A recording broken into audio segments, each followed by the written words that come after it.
ಬೃಂದಾವನ serial. ಬೃಂದಾವನಕ್ಕೆ ಬಂದ tsunami. ಆಕಾಶ್ಗೆ ಶುರುವಾಯಿತು ಭಯ.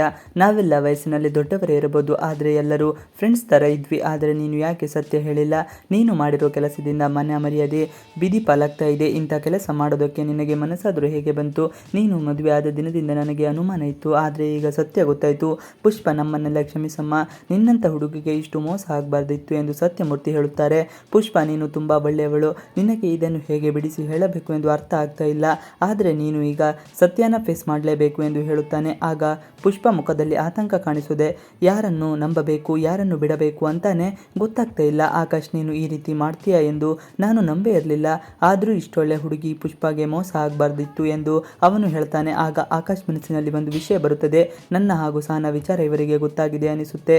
ಸುನಾಮಿ ಇವರ ಹತ್ತಿರ ಏನು ಹೇಳಬರಬಹುದು ಎಂದು ಯೋಚನೆ ಆಗುತ್ತದೆ. ಆದರೆ ಅದು ಅರ್ಥ ಆಗುವುದಿಲ್ಲ. ಕೆಳಗಡೆ ಬನ್ನಿ, ನಿಮಗೆ ಅಲ್ಲೇ ಸತ್ಯ ಗೊತ್ತಾಗುತ್ತೆ ಹೇಳಿ ಸತ್ಯಮೂರ್ತಿ ಅಲ್ಲಿಂದ ಹೊರಡುತ್ತಾರೆ. ಆಗ ಆಕಾಶ್ ಬೇಗ ಕೆಳಗಡೆ ಹೋಗುತ್ತಾನೆ. ಹೋಗಿ ನೋಡುವಷ್ಟರಲ್ಲಿ ಅಲ್ಲಿ ಸುನಾಮಿ ಬಂದು ನಿಂತಿರುತ್ತಾನೆ.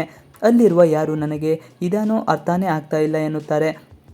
ನಿಮಗೆ ಮಾತ್ರ ಅಲ್ಲ, ಆಕಾಶ್ಗೂ ಅರ್ಥ ಆಗೋದಿಲ್ಲ ಎಂದು ಅವನು ಹೇಳುತ್ತಾನೆ. ನೀನೇನೋ ಮಾಡ್ತಾ ಇದೀಯಾ ಇಲ್ಲಿ ಎಂದು ಆಕಾಶ್ ಕೇಳ್ತಾನೆ.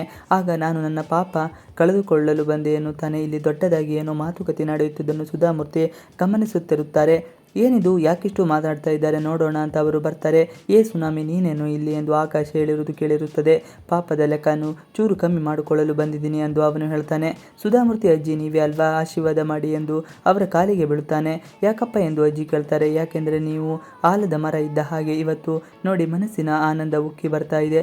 ಆದರೆ ಅಜ್ಜಿ, ಈ ಆಲದ ಮರದ ಕೆಳಗಡೆ ಒಂದು ಹೂವಿನ ಗಿಡ ಇದೆ ಎಂದು ಬೇಸರ ಆಗ್ತಾ ಇದೆ ಎಂದು ಸುನಾಮಿ ಹೇಳ್ತಾನೆ.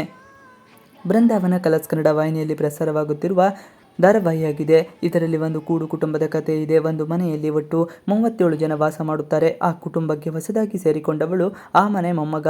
ಆಕಾಶ್ನ ಪತ್ನಿ ಪುಷ್ಪ. ಅವಳು ಮನೆಯನ್ನು ಹೇಗೆ ನಿಭಾಯಿಸಿಕೊಂಡು ಹೋಗುತ್ತಾಳೆ ಅನ್ನೋದು ಇದರ ಒಂದು ಮುಖ್ಯ ಕಥೆಯಾಗಿದೆ. ಈ ಧಾರಾವಾಹಿ ಇಂದಿನ ಸಂಚಿಕೆಯಲ್ಲಿ ಏನಾಯಿತು ಎಂಬುದು ಇವತ್ತಿನ ಎಪಿಸೋಡ್ನಲ್ಲಿ ತಿಳಿಯೋಣ. ಇವಿಷ್ಟು ಇವತ್ತಿನ ವಿಡಿಯೋ. ಈ ವಿಡಿಯೋ ನಿಮಗೆ ಇಷ್ಟ ಆದರೆ please like, share and subscribe ಮಾಡಿ. ನೀವಿನ್ನು ನಮ್ಮ ಯೂಟ್ಯೂಬ್ ಚಾನಲ್ಗೆ ಸಬ್ಸ್ಕ್ರೈಬ್ ಆಗಿಲ್ಲ ಅಂದರೆ ಬೇಗ ಸಬ್ಸ್ಕ್ರೈಬ್ ಮಾಡ್ಕೊಳ್ಳಿ. ನಾವು ಹಾಕುವಂಥ ಎಲ್ಲ ವಿಡಿಯೋಗಳು ನಿಮಗೆ ನೋಟಿಫಿಕೇಶನ್ ಮುಖಾಂತರ ದೊರೆಯುತ್ತದೆ. Thanks for watching video. Please like, share and subscribe our channel for more videos.